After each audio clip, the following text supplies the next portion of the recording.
Welcome to this first teaching on our Pioneer School. Today I'm going to take you through some church history, and I'm going to show you that much of what we are doing today is not built on the Word of God, but instead built on our foundation that got laid many years ago by the Catholic Church. And because we are still building on the same foundation, every church somehow looks the same, and we are not effective in making disciples the way Jesus commanded us to. And when we start to see that and change our way of doing, we are going to be so much more effective in making disciples. And we are going to break out of some of the traditions and come into the normal Christian life. The normal Christian life is what we read here, the Book of Acts, revival Christianity as we read it in the Bible. What we see behind us is not the normal Christian life. The Bible, the Book of Acts is the normal Christian life. And during this teaching, I'm going to help you to see that and to take the first step into the freedom, into the life God has for you, the life we read in the Book of Acts. So welcome to this first teaching.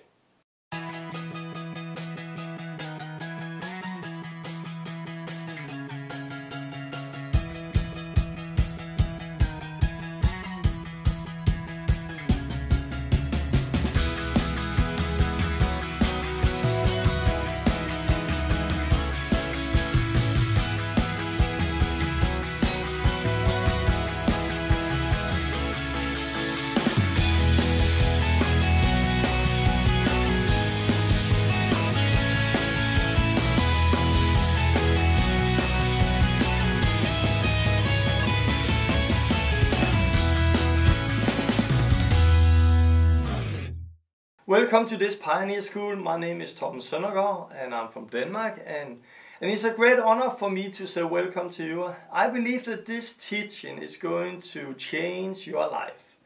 Many of you have seen my YouTube channel or my website, The Last Reformation, and have heard some of the testimonies what God is doing. And I believe that this teaching is also going to help you to come into this life. The life we are all longing for, the life we read in the Book of Acts. And I can say right now, I think this is so amazing what God is doing, because right now I hear testimony every day from people which life have got changed during this teaching. People who have got changed during the way we do disciples. And I can say from the beginning that my heart is to train and equip people. I believe if we somehow change the way we are working, change the way we are teaching, change the way we are preaching the gospel, change the way we are doing disciples, I believe that we can see amazing things happen. And it don't have to take so long time. Just some days ago there was somebody who saw my video from Holland. And they chose to come to Denmark to have a vacation here in Denmark, at the same time to meet me, to go with me out on the street. And this was a couple, they have 4 kids. And they came with the kids and we talked a little. And then we went down in the city where I'm living. And they want to somehow learn to heal the sick. They want to experience that. And none of them have prayed for anybody on the street before who have got healed. And what I did was somehow very simple. You find it in the Word of God. Jesus said, "Come and follow me," and people followed Jesus at that time. And Jesus taught the people, not by making a Bible school, but in everyday life. And it was what I did some days ago. I said, "Come and follow me." And we went down in the city. And it took about 20 minutes for her to pray for the first one who got healed. 20 minutes later, her husband had prayed for the first one who got healed. And it was so amazing there, because some of the people they prayed for was from Iceland. It was a football team who was down playing football in Denmark. And some of those people got healed. So later they came with the whole team to us. So suddenly there was standing like 40 people behind us who want prayer. And I said to the new people, the people from Holland, you just pray, you just do it. And they are suddenly, after 40 minutes, they are standing praying for a group of people where many people got healed. And I believe in that hour we were out, there was about I don't know, 30 people who got healed. And one of the last two we prayed for, one had a headache, migraine, 2 years, it disappeared. And the other one, she had 4 years ago been out of accident, car accident. And there was a bone in her body that came out of place. And she had problem in the back 4 years. And when she pushed her bone, or her back, she could feel the bone in the body. She could feel that this bone don't belong here, something is totally wrong. And the woman from Holland, I just told her, like the other one, just pray. She laid the hands and pray, and this bone went into the body, and she could not feel it anymore, and every pain was gone. And this we experienced in only like 1 hour. 40 minutes it took for both of them to learn to heal the sick. And now they're going back to Holland, and they're doing the same in Holland, because it's not about me, it's about the Holy Spirit inside of us.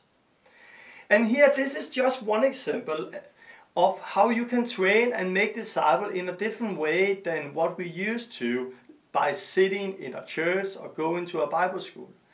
And this is also a kind of Bible school, or online Bible school, but it's very different. And you're going to see that later, that this is not a lot of theology to your head. It's very practical, the teaching I'm going to give to you. Because like the one couple from Holland, we saw their life change. We learned them somehow to come into this life in 40 minutes. How many people do we not have around in the churches in the world today who have been sitting 10 years, 15 years, 20 years and belonging and longing for something like this, but they have not done it? And they still sit that and think that if they just sit and listen, then one day it's going to happen. But to be honest, it's not going to happen if we just do what we have always done. No, we have to dare to stop up and ask ourselves, if what we are doing, is that the Word of God? And do we really create disciples? And I believe that the revival we are standing in front of, the last Reformation, is a reformation about creating disciples. Because if we again use the tools God has given us and make disciples as Jesus has called us to, and do it the way He commanded us to do it, we can see so much happen. And I have so many testimonies of people who have been sitting in the church, maybe the whole life or 20, 40 years, who somehow never have led anybody to Christ, never have healed a sick, never have cast out a demon, never have experienced the supernatural life and have the testimonies we read in the book of Acts. But just by working with them, maybe 1 hour, maybe 2 hours, maybe one day, suddenly their life is changed. And after that, they continue living this life. So before, their life didn't look like what we read in the book of Acts. But after just a few hours, their life was looking like what we read in the book of Acts. And I'm going to tell a lot of testimonies like that later during this Bible school. And if you are longing to get used by God, if you are longing to somehow experience how God is using you, then you have come to the right place. If you just want theology and just want to discuss, then this is not the Bible school for you. Because we have to somehow know that it's not only about the right theology, and you're going to see that here. It's really about doing things in a simple way, the way Jesus did it. And it's about open our eyes and get off our religious glasses and somehow often start from the beginning. What I'm going to do in this first lesson is I'm going to take you through some church history. And many think church history is not exciting, but this is exciting because this somehow is going to show you why things is the way it is today in the churches in the world today. And it's going to help you to somehow break out of those traditions and come into the life you are longing for. Come into the life we read in the book of Acts. I first want to say that here we have the Bible. If I want to look in the Bible to see how a Christian is going to live, what is a normal Christian life, where do I have to look then? Do I have to look in the Old Testament? No. Because in the Old Testament, you don't find a Christian, a disciple of Jesus like you and me. Because the Old Testament was before the cross, it was before Jesus. It was the Old Covenant, and things there was very different than it is today. But somehow many churches and many Christians today still live in the Old Testament with Old Testament mindset. But it's not in the Old Testament we find what a disciple is. Where do I then find it? Is it in the four Gospels? No, it's not in the four Gospels. Because the four Gospels is, of course, Jesus' word, where you see what Jesus called us to do and how he sent his disciples and how Jesus was living and working and how he died on the cross and rose again. But in the four Gospels, you don't see any disciples like you and me. Why? Because nobody in the Gospels was baptized to Jesus Christ the way we are baptized today. Nobody received the Holy Spirit the way we receive the Holy Spirit today. Because the Holy Spirit was not poured out in the four Gospels. And Jesus was not yet died and rose again. So the four Gospels is somehow still the Old Covenant. And many Christians today also somehow live in the four Gospels and don't understand that we should not live there. We should live what we read in the book of Acts, the next book in the Bible. Because the book of Acts, you read about how the Holy Spirit got poured out on people and how they started to live. And what do you read in the book of Acts? You read about a people who loved God, who loved Jesus, who was willing to take up their cross and follow him, and many died as a martyr. You also read about how the Holy Spirit was working in them, how the Holy Spirit was leading them, how God somehow used them to build his church. And it was like the Holy Spirit goes through the whole book of Acts, where you see how the Holy Spirit led them by dreams and spoke to them, and how they spoke, and how they healed the sick and cast out demons. And this is what we read in the book of Acts. And I want to say the book of Acts, what is that? That is the normal Christian life. And maybe you are coming in a church setting where if you sit in your church and look around you, what you see around you is so different from what you read in the book of Acts. Then I want to say to you that what you see around you is what you see, but this is not the normal life. This is not how it should be like, because it should be like what we read there. Because if you are sitting in one denomination, one church, and you look around you, you get one picture of, oh, this is what it is to be a Christian. But if you are in another church, another denomination, then you get another picture of what it is to be a Christian. But we should stop up and take the word alone, and take the book of Acts, especially when it comes to what it is to be a disciple and how we should live, and then say to ourselves, this is the same today. Because everybody today believes that Jesus is the same yesterday, today, and forever. He have not changed. And we believe that when it comes to salvation, we believe that when it comes to a lot of other things.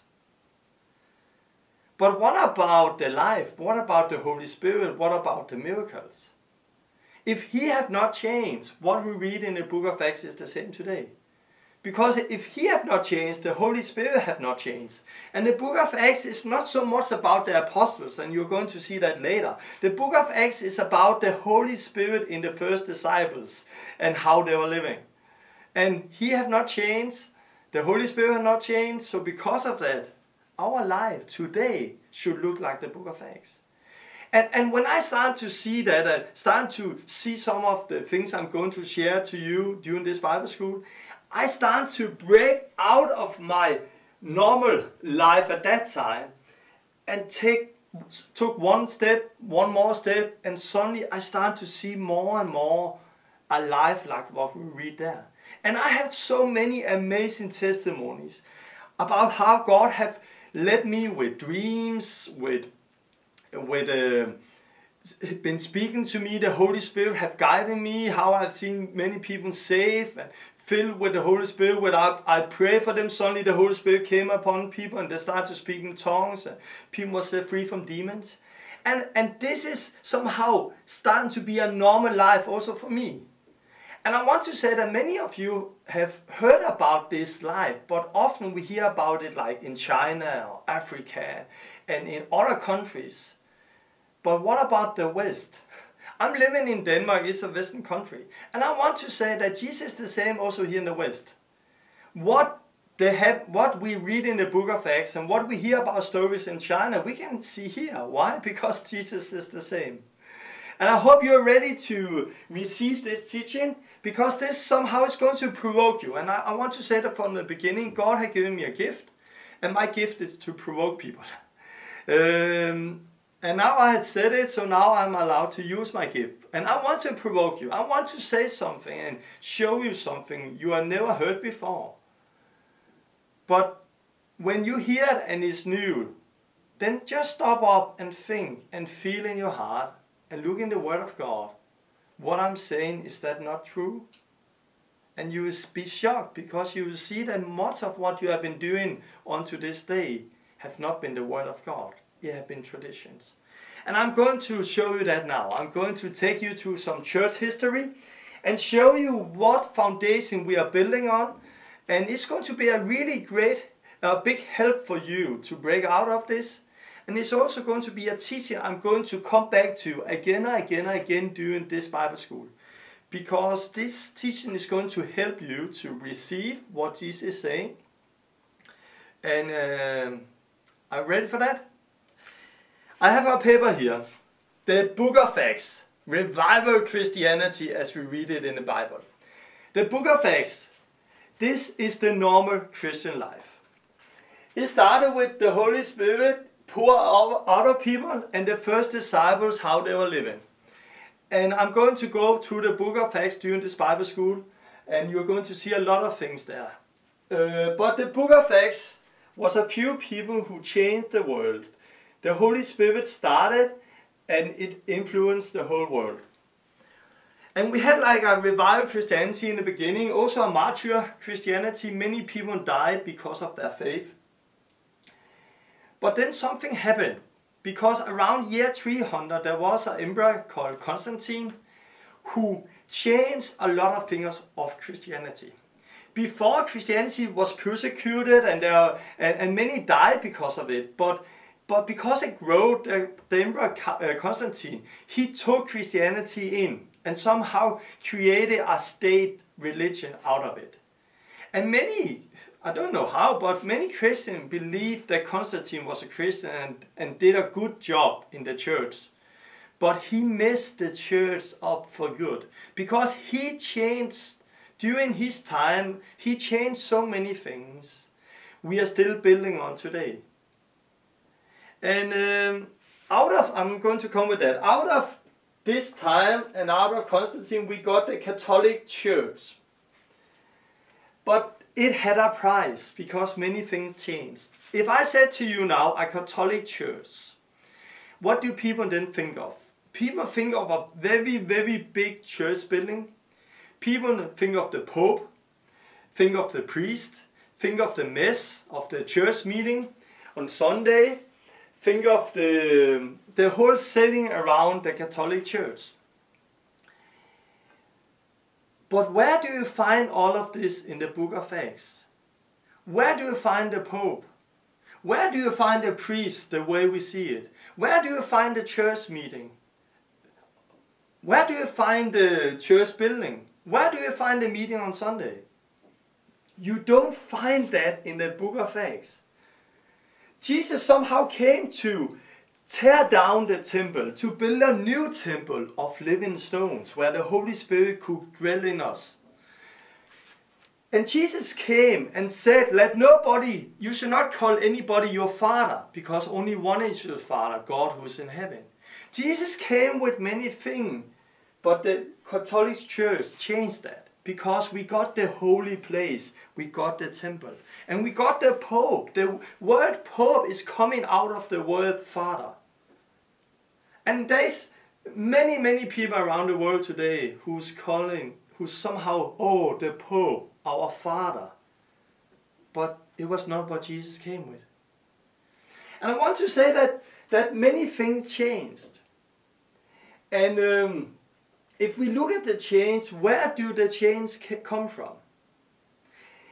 In the book of Acts, there was the Jews, and the Jews, they have like the holy day on Saturday. Jesus came and he, for him there was not like one day holier than another. Now it was a rest we can find in Jesus Christ, and there is some teaching about that another time. And Jesus came with something new. But then the Catholic Church came, and they want to somehow build a big religion out of it and change a lot of things what Jesus have started. So they created a new holiday, Sunday. Why? Because Sunday was the day of the sun God's day. Because Constantine, he was high priest in a sun cult. And he continued being a high priest until the day he died. So many things he did by worshiping the sun god, he took into this foundation. So suddenly we got a Sunday holy day. Why? Because of Constantine and the worship of sun god. Also, he built a temple, and he turned the temple to east. So the priest he have sat down could get the sun in his head, and that why somehow at the same time worship the sun god. And a lot of things changed in the Catholic Church today. During that, compared to what we see there. And that change have a price. And I can say in the book of Acts, there is a testimony where you see Peter and John, they were on the way to pray, and there was a lame man who was praying for alms.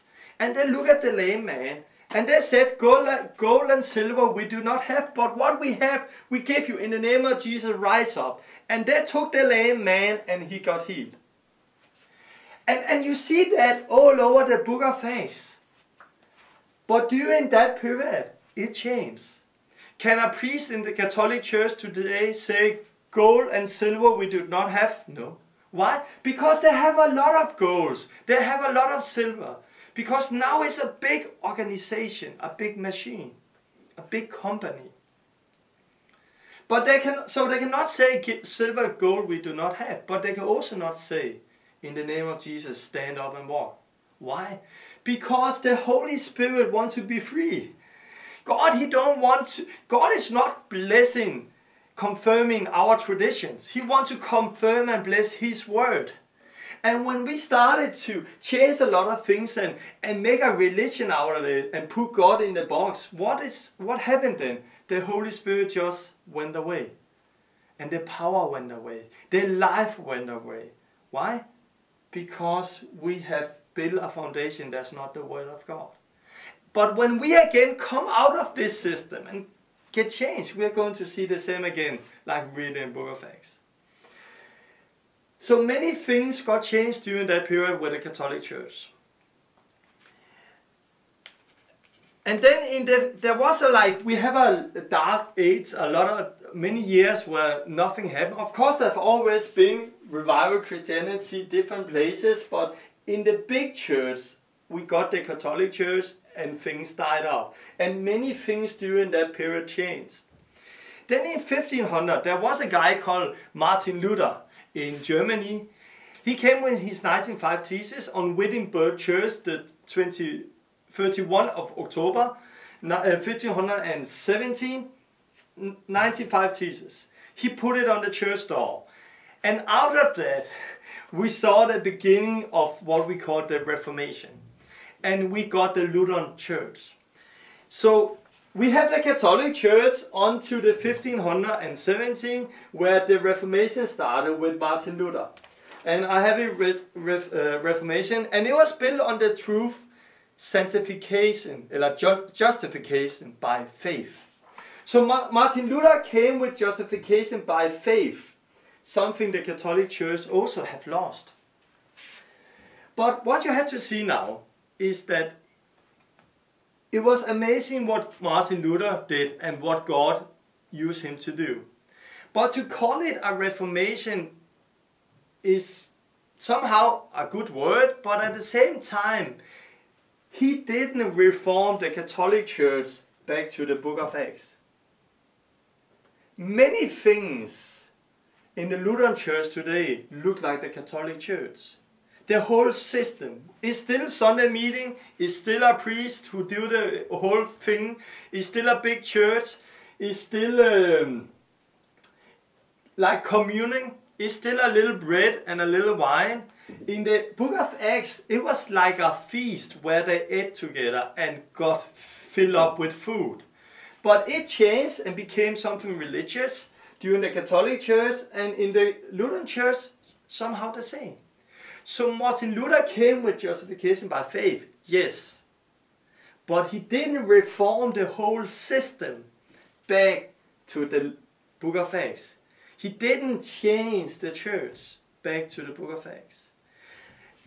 One more thing, like if we look at the book of Acts, I'm going to go through this later also. The book of Acts, Jesus came with a priesthood where we were all priests.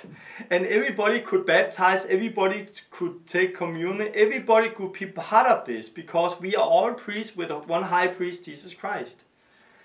That changed during the Catholic Church, and we got the system where we got the Pope. And then we got the Pope and the priests and nuns and monks, and we got the whole system. And the lay people, something Jesus hates, because we are all ministries, and I'm going to go through that in the next lesson. But it changed, but then we got the Reformation. And in the Lutheran Church, what did Luther do? He took the Pope and threw the Pope out. So now we didn't have Pope. But he didn't change it back to the priesthood of all believers, what was the fivefold ministry you read about in Ephesians 4:11, where people was equipping the saints. He didn't change that back, no. He just threw the Pope out, and then he still have the priest, and now eldership, and now other things. So what you see is that we saw a Reformation, but the Reformation was not fulfilled. It was just the beginning. Because it became a big system like the Catholic Church. So God, he had to send something more. He wanted to take the church back to the beginning. So he sent the next somehow revival. And we saw that started in England in the beginning of 1600. The Anabaptists, the Baptist revival. And many people there got persecuted because of their belief in baptism of believers. And they got persecuted of the Catholic Church and the Lutheran Church and also a Calvinistic church who was there. So they got persecuted, and because of that they flee to Holland. And in 1609 they got the first Baptist church in Holland. And here I have it, the Baptist, biblical baptism of believers. And this is what we got, and we put it here. And again, you see the same thing when we talk about baptism. In the book of Acts, everybody got baptized the same day on their own faith. And baptism, if you look in the Greek, it was down underwater. It was like a burying underwater. And it was really important, so important that you don't see anybody in the book of Acts who came to faith without getting baptized. And it was so clear in the book of Acts, but it again changed during the Catholic Church because it became a state religion. So because it was for everybody in the states, it was not about faith anymore. So they somehow baptized everybody, every child, because then they don't have any choice. And we see the children baptism come in here. And then we got the Reformation. But what with the Lutheran Church? Did Martin Luther change or reform the baptism back to what we read in the Bible? No, because he continued in this baptism. He continued with baptism children. So you see again, the Reformation was not fulfilled. It was still building of something that was totally wrong. So we got the baptism revival. And out of that we got the biblical baptism. But it didn't stop there. After that, because things started in a good way, it started always outside the church like a revival movement. It was always there was something amazing in it. There was a revival, there was a faith, there was a fire, but somehow it died out and became a system. So the Lutheran Church today is not much Martin Luther. Martin Luther was much more radical than the Lutheran Church. Also the Baptist Church is not Baptist like there was when it started. And you're going to see that during every revival, everything started in amazing ways outside church. There was freedom, there was life, or it started inside and then it had to break out because somehow the box cannot keep what God is doing. But every time it became a new religion again, every time it became a new faith society, faith network or organization or what you call it, then it died out. And the same you can say with the Methodists. John and Charles Wesley, they came with sanctification by faith. Something Martin Luther have not understood. Because Martin Luther somehow believed that we were under sin and we could not do anything about it.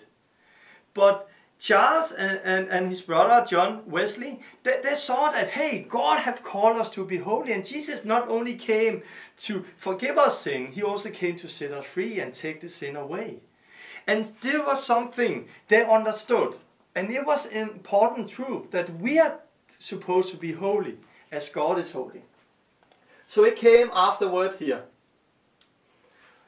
And now I want to show something, because what is very interesting is that in front of our eyes, the last many hundred years, you can see that Jesus or God is somehow restoring his church. Many of the truth who got lost during that time, he's restoring back to what we read in the Word of God. Because if you go to Hebrews chapter 6, you will read what the foundation is of us as believers. And the foundation is repentance from evil deeds, faith in God, and baptism. Those three things is like somehow the foundation. Repentance, faith in God, and baptism. If you read in Hebrews 6. If we just take these three, repentance, faith, baptism, something we read in the book of Acts, something the Catholic Church lost. But something God starts to renew. First we came faith.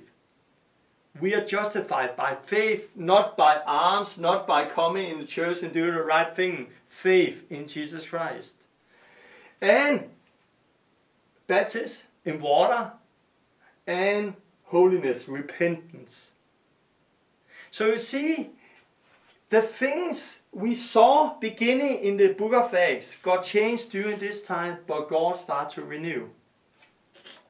And he continued that, because the next thing you read about the book of Acts is something to do with the eternal life, and then something to do with laying on our hands, like receiving the Holy Spirit. And it was the next thing God he sent or started.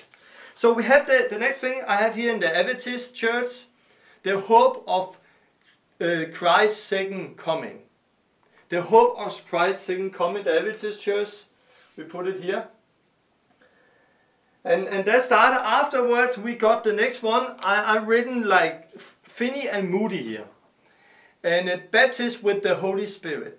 There was the Holy Spirit somehow to equip the saint to, the Holy Spirit, not the gift, but the Holy Spirit, the power to be a witness. And something they came with, or God used them to bring, and other people at that time. And when that came, somehow we saw renewing inside of everything again, because the Holy Spirit came and the power and life started to happen. But still, if you look during this church history, we saw justification by faith, true. Sanctification by faith, yes. Biblical baptism of believer, yes. Hope of Jesus coming, yes. And baptism with the Holy Spirit, yes. The power, yes. But the gift, the gift we read about in the book of Acts, speaking tongues, prophesying, casting out demons, healing the sick, something that got lost in the Catholic Church, and something those churches still are not building on. Why? Because this is not their foundation. Somehow, to be honest, their foundation is the tradition and not the Bible. And I know it's it's provoking to say something like that, but you can just see it. We are still, and I was also part of it, everybody of us is part of this history, and we are building on a wrong foundation. So today we have a lot of churches where you don't see the life, you don't see the gift, and you don't have the right theology also. So God sent something new, the Pentecost, the gift of the Holy Spirit. Azusa Street, Los Angeles, 1906, Seymour. There was a group of people who was together praying, the Holy Spirit came, fall upon them, and the gift somehow got renewed to the church one more time. I put it here. At the same time we had that, there was another revival in Wales, Eva Roberts, amazing revival, where 100,000 people got saved in the first few months. And people really repented as radical, and they closed down the jails and the pubs and everything, and people start to stop stealing and swearing, and a lot of things happened during the Wales revival in Wales. Out of that, there also came like a truth that had been lost, and it was like the fivefold ministry. Like we read in Book of Acts, but again it never become like we read in Book of Acts, because we still have like in those churches we still have like the whole box like read with the priest, and then the fivefold ministry didn't somehow get the right place as we read in Book of Acts, and I'm going to come back to that later. Out of that we got the Apostolic Church. In Denmark we have a movement, a network called the Apostolic Church, who have the foundation of the Wales revival. This is some church history I have just taken you through. And we can learn so much out of this church history. We can learn why we're doing the things we're doing today. Because if we look at, first start we look at the whole setting, the box around the life. When we look about the church building, they didn't have like a church building the way we have it. They didn't have a Sunday meeting the way we have it. They didn't have a Sunday worship order the way we had it, where everything looked the same, like put in a box. They didn't have that. And a lot of things changed during the Catholic Church. We got the building, we got the priest, we got the Sunday meeting with the Sunday order, worship order we have today. That changed. And the Catholic Church and the Lutheran Church somehow looked like the Catholic Church. And every other church looked like the Lutheran Church. Sunday meeting, of course they have on Saturday, but Sunday meeting, Sunday meeting, Sunday meeting, Sunday meeting, Sunday meeting, church building, everything somehow looked the same. And if you travel in the world today, almost every church looked the same. And every time we have a pastor who's standing with the word. In our church, in church, we are building on the word and the word alone. And they're saying that, but they don't know that the whole foundation they are building on, when it comes to the settings, when it comes to the building, when it comes to the hierarchy, when it comes to the church meeting, is not the Bible, but the Catholic Church in year 300 and forward. And because of that, somehow the life is drawn out of people. Because we are all called to serve God. I'm going to talk about that the next lesson, because we are all called to serve God. And if you just come in church and sitting and listening and not doing anything, somehow slowly you are dying. And this is what we are seeing today. Because this church setting somehow is not able to make disciples. And I want to tell a testimony out of my own life. I got saved in one of those boxes. I came in the church and I looked around me and I thought, this is what I see. This is the normal Christian life.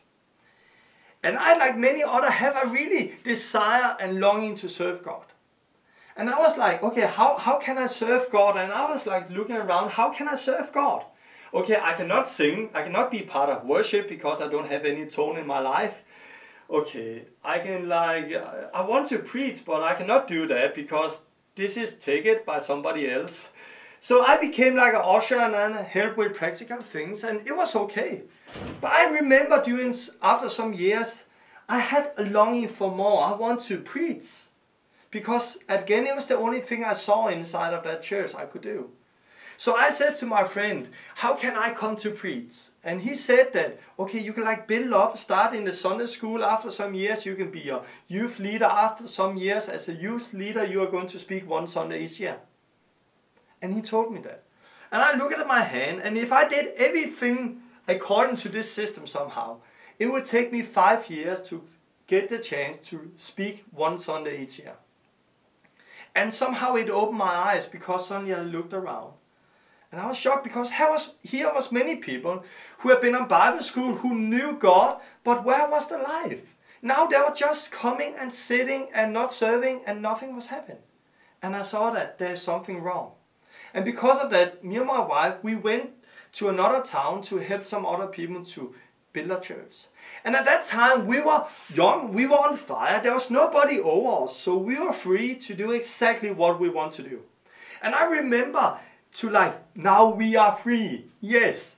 And I remember we are going to have our first Sunday meeting. So I what shall we do? You're going to preach. Oh, it's going to be good. I'm going to lead the meeting. Yes, woo! But we also want to take up an offer. Yeah, but we cannot just take up an offer and then preach. No.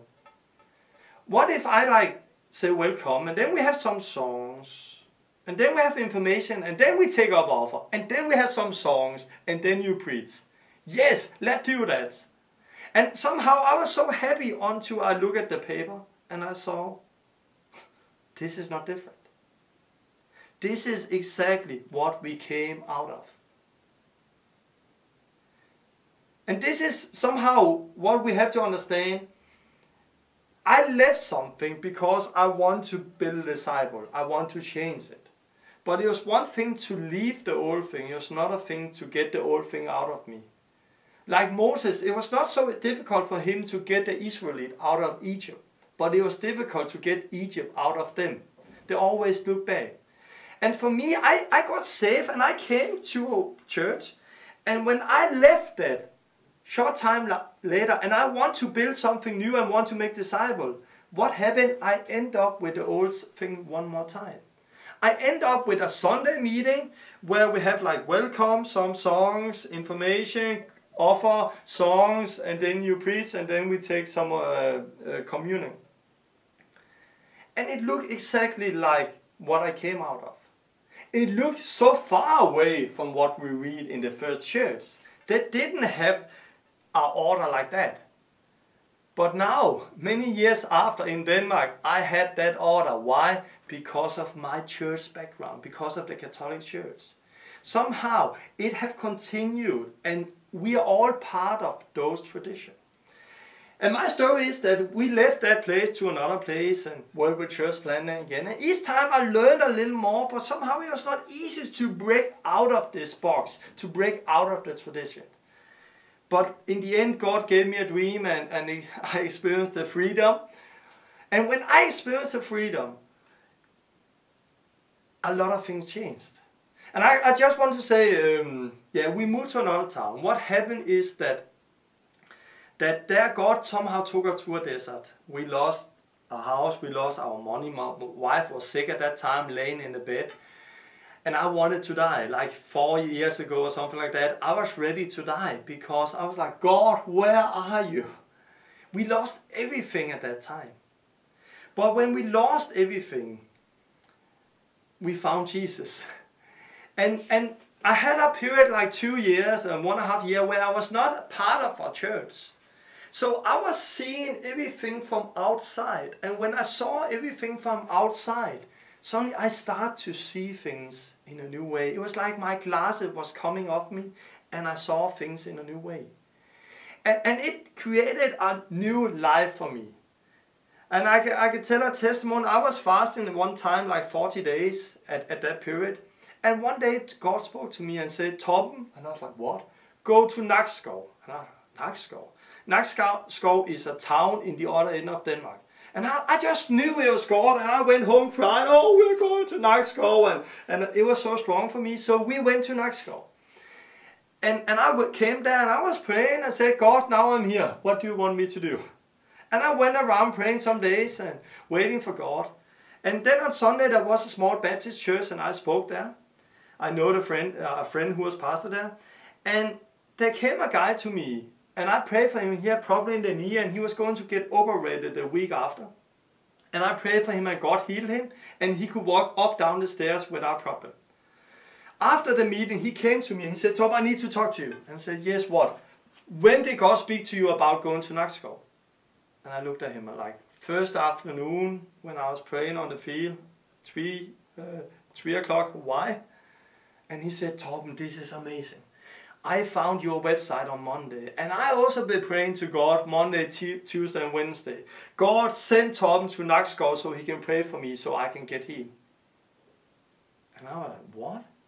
And when I heard that, I was like, whoa, here I am in the other end of Denmark praying. God spoke to me, go there.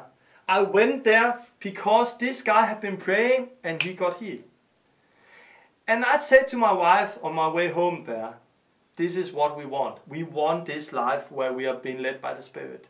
And now I have hundreds of testimonies of this, how the Holy Spirit is leading, guiding us everyday life. Because when I started to break out of those boxes and tradition, suddenly I saw who I was. I was the priest. I was filled with the Holy Spirit. I was the temple. God could use me in everyday life.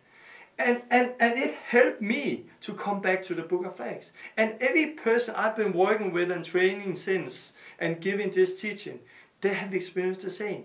When they break out of those traditions and mindset, suddenly they start to experience the life we read in the book of Acts.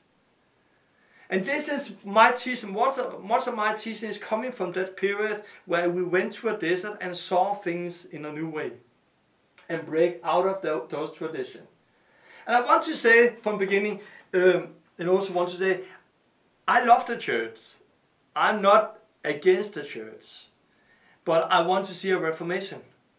And like Luther, the Catholic Church, when Luther started to reform the Catholic Church, they said to Martin Luther that he sent from Satan to destroy the church. But we know today that Martin Luther was not against the church, he just wanted to reform it.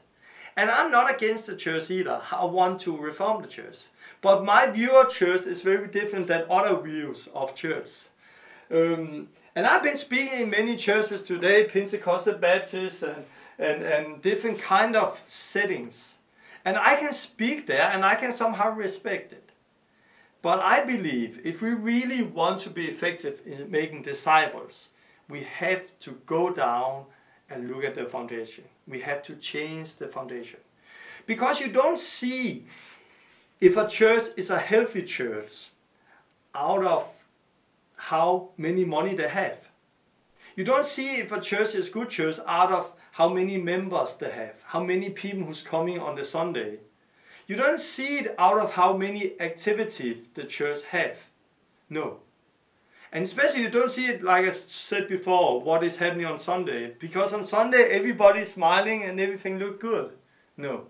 If you want to see if something is good and healthy, you can see it by the fruits.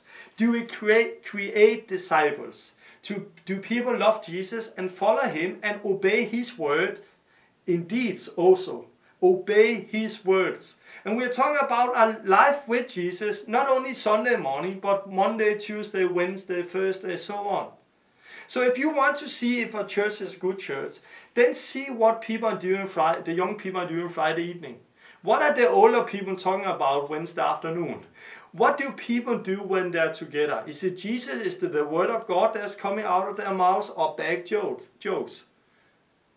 And I'm very bold in what I'm doing today because I see the fruits. People are becoming disciples of Jesus. People are growing.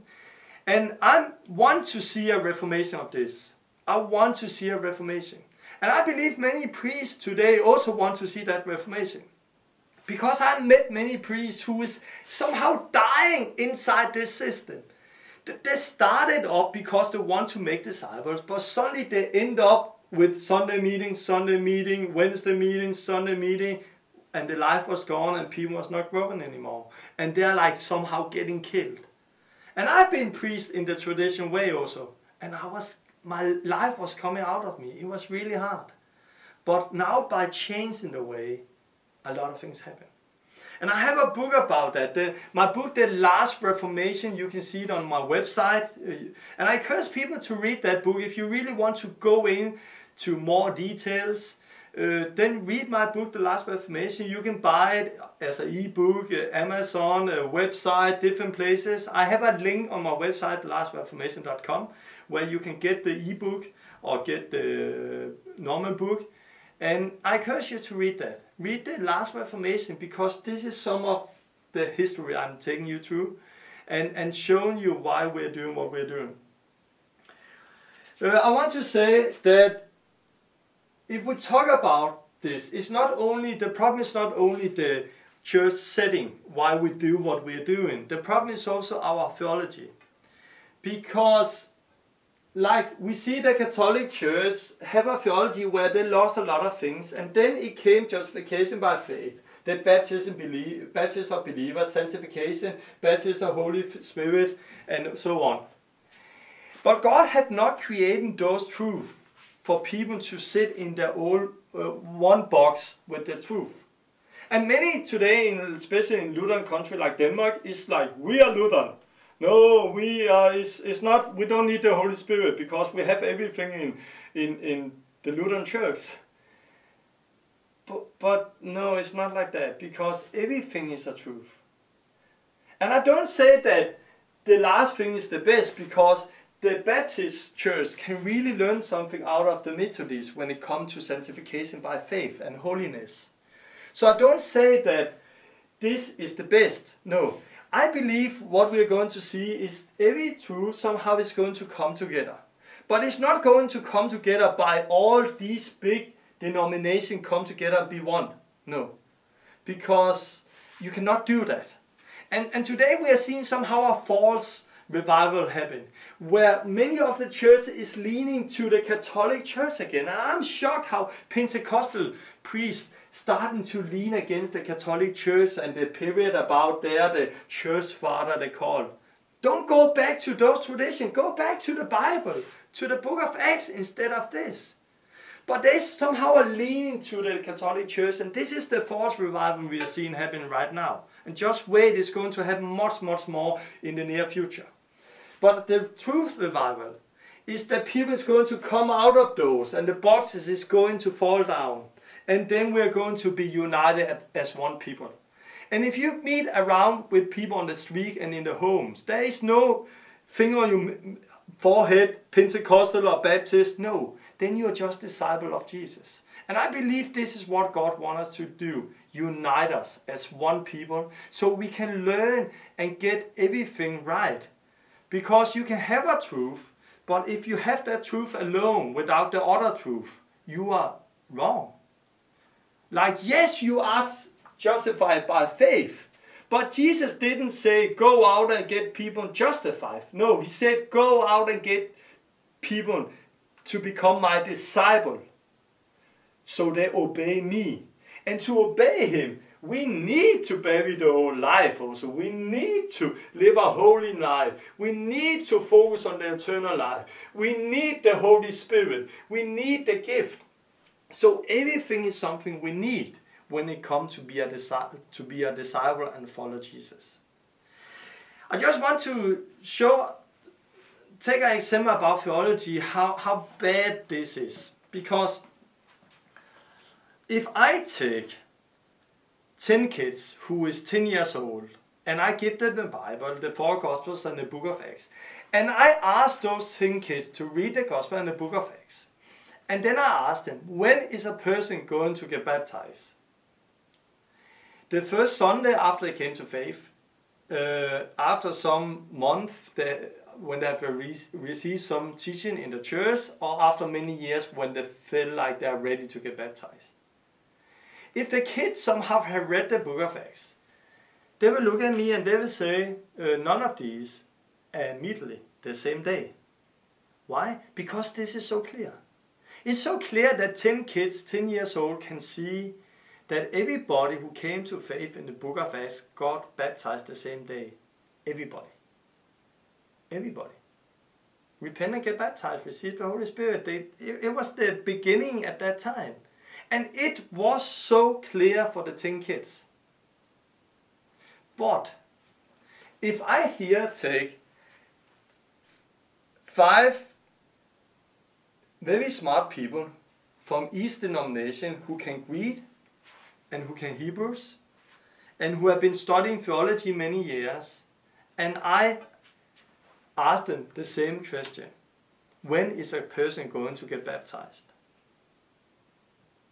They're going to give me 5 different answers, all after where they've been studying. And none of the answers is the truth. Because who of these is baptizing people the same day? None of them. Why? Because they don't fit in their boxes. So somehow we have set the word of God out of power because of our religion, because of our traditions. Because in this church denomination, in the box, it don't fit in that we baptize people the same day, because we want to have it. We want it to happen in a church, in a meeting, and it had to be organized. And because of that, we are losing the power. We are losing the life, because God don't confirm our tradition. He confirms His words. And I've experienced baptizing people the same day, where the Holy Spirit is falling, so people around them suddenly start to speak in tongues without anybody praying for them. Why? Because God likes it. God loves His word. God loves when we obey and honor Him and do what He calls us to do, and not what our tradition tells us to do. So you see, those big smart people who can read in Hebrews cannot see what the word is saying, but 10 kids can see it. And we often believe that it's all about traditions, but it's all about knowledge, all about teaching. And many people in churches today around the world think, oh, if I want to worship God and serve God, I just need to go to a Bible school. Blah, wrong. To be honest, wrong. In the book of Acts, did they went on a Bible school? No. Did they know Jesus? Yes. Do they have a lot of knowledge? Yes. But it was by being together with Him, not by studying a Bible school. I don't say Bible school necessarily is wrong, but the problem with Bible school is that when you are finished with the Bible school, you read the Bible with different glasses. For example, if I meet a person who has been studying theology, I can tell you what this person believes in without talking with him. I just have to know where he has been studying. If he has been studying in the Lutheran church, oh, you believe then this and this and this. Methodist church, oh, you believe this and this. Baptist church, oh, you believe in this and this. Can you see it? And it's like they somehow, through their, also when they grow up, when we get saved or grow up, we grow up in a church denomination, a church setting. And often we believe that what we grow up in is the only truth, or what we study, because everything we see look like what we are doing is the truth. And we have, of course, smart people around us who know the Bible much better than us, so because of that it must be the truth. But we forget everybody has smart people who know the Bible. And everybody believes what they're doing is the truth. But often we cannot see it because we read through these glasses. I have, for example, a friend who's Luther priest and Luther ministry, and are very smart in many ways. But when it comes to baptism, they cannot see it. And when I read what they are saying, I'm like, if I was a teacher in a school and they have make that as an assignment, they're going to really get the lowest grade. Why? Because it's so bad, their theology, when it comes to that. In many other ways, they're very strong, but when it comes to that, it's very bad. But they cannot see it because of the glasses. Or they're afraid to see it, because if they suddenly see it and change the view on baptism, for example, then they're going to lose their job, their friends, their money. They're going to lose everything because suddenly they're not inside that box anymore. And this is the problem that often hinders us in getting the right theology and getting to know God. Our boxes. Our boxes. How often, if it was not a problem with the box, we will see all the time a priest read the Bible, hey, I become a Baptist, read about the Holy Spirit, oh, I become a Pentecostal. But how often do we see that? Not very often. Most of the time, what you got saved into the church setting, what you grow up in, you're going to continue the rest of your life. And you believe that you're so lucky that it's because you just grow up in the right church denomination who have the truth and the truth alone. I don't believe anybody has the truth alone there. I believe that we have somehow to get some truth from each one of those before we can get the truth. So I just want to say it's not only about theology, it's really about getting the glasses off you. And I don't want to discuss theology with people. I've done that before, but I don't want to use a lot of time with discussing. I want to use time to train and do teaching like this, so people can get the glasses off them and just start to read the Bible themselves with the Holy Spirit teaching them. Because when you do that, suddenly, whoa, you see things you haven't seen before. And now you also know why my website is called The Last Reformation.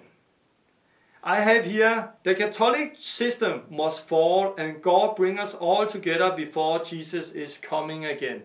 The Last Reformation. This is the name of my book, this is the name of the website, and this is somehow some of the teaching you have received here. I believe that we are standing in front of the last Reformation because God in front of us the last many years have been building His church. And He wants us to take the glasses off us. He wants us to break out of our wrong foundation and come back to the simple but powerful life we read in the book of Acts. Like the people who came from Holland, they want to somehow learn to heal the sick. But I didn't give them a lot of teaching. We just took some coffee, talked about Jesus, a lot of different things. And then I took them to the street, like I've done with many other people. And in 20 minutes, they prayed for sick people who have got healed in 40 minutes. It didn't take a lot of teaching. No. Because if we somehow show the life, the way and train the way Jesus did it, we can be so effective. And this is what I want to do with you during this Bible school, the next 20 lessons. I'm going to somehow take you back, step by step, to the life we read in the book of Acts. And I know now there's many Christians, yeah, what about this and what shall we do and what about this? And I say, relax. One step at a time. You're going to understand it later. But what I want you to do now, before I'm going to take the next lesson with you next week, I want you to take the Bible, the book of Acts, and then just start to read the book of Acts. Read the book of Acts. Start from the beginning. And when you read the book of Acts, then see the church inside of that. And then say to yourself, this is the normal Christian life. This is the normal Christian life. This is the normal Christian life. Read the book of Acts and tell yourself, this is the normal Christian life. And somehow try to forget what setting you are in. Try to forget what you see around you. And don't think that this is normal. The Word of God, the book of Acts, is the normal Christian life. So take the book of Acts, read it through, and if you want more, order my book, The Last Reformation. I think it could be good if you had that and read through that while we're doing this Bible school. I think it could be a great blessing for you. And otherwise, I want to see you next week and look forward. And next week I'm going to talk about, I'm going to draw, and I'm going to talk about a little more about the system, about the priesthood, that we are all priests, and help you to create a platform in your life where you can grow. Because in the West today, we have built a Christianity where it's all about knowledge. But it's not about knowledge, it's about knowing and it's about doing. And we think often, oh, I just need more theology, more Bible school, I need more education. But if you look at people who have been studying theology, maybe many years, you more they have been studying, you somehow you more or less useful they are in the kingdom of God. When it comes to seeing growth, casting out demons, healing the sick, hearing from God, being led by the Holy Spirit. Because the theology somehow come instead of the practical, simple obedience toward the Word of God. And what I did with this couple is somehow so, from Holland, so reformation kind. It's so revival. It's like their life is totally changed. And it just took 20 minutes. And I talked with them and said that this is so amazing, but at the same time it's so simple. Nothing new. We just did what Jesus said in Luke 10:9. Go out, heal the sick, and preach the gospel. Okay, let's do it. But often we build theology out of things instead of just doing. But for you and me to do it, we need a platform. We need to understand that Jesus wants to be part of our everyday life. Yeah, and I'm going to speak about that next week. God bless you, and see you next week. Bye-bye.